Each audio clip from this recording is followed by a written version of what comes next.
मेरी मम्मी घर पर ही रहती थी।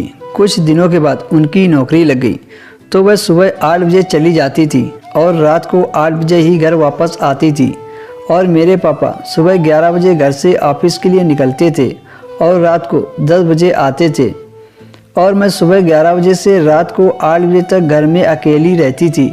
इसी बीच मैं अंकल के पास उनसे मिलने चली जाती थी। पहले दिन क्या हुआ, मैं स्कूल से 3 बजे घर आई तो पापा घर पर नहीं थे और उस दिन मैं अपने घर की चाबी ले जाना भूल गई थी।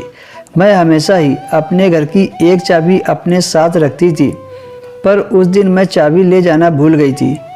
जब घर आई तो दरवाज़ा बंद मिला। मैं ऊपर फ्लोर पर गई जहां वह अंकल रहते थे। मैं पूछने के लिए गई थी क्या मैं अपना स्कूल बैग वहां पर रख दूं। मेरे पास मेरे घर की चाबी नहीं है और मेरी मम्मी रात को 8 बजे आएंगी तो ले जाऊंगी। जब तक मैं अपने दोस्त के यहाँ चली जाती हूँ तो अंकल कहने लगे, नहीं वहाँ क्यों जाओगे, यहीं रहो, मैं तुम्हारे लिए कुछ खाना बना देता हूँ, तुम यहीं पर खाना खाकर आराम करो, अगर तुम्हें कोई दिक्कत ना हो तो यहीं पर रहो। मैंने मन में सोचा दिक्कत क्या होगी, मैं भी तो यही चाहती थी क्योंकि मैं मम्मी के मुंह से उनके लिए तारीफ सुन चुकी थी। मैं वहीं पर पड़ी कुर्सी पर बैठ गई।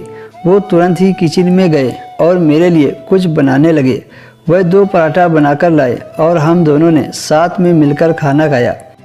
कुछ देर बाद वे कोल्ड ड्रिंक लेकर आ गए।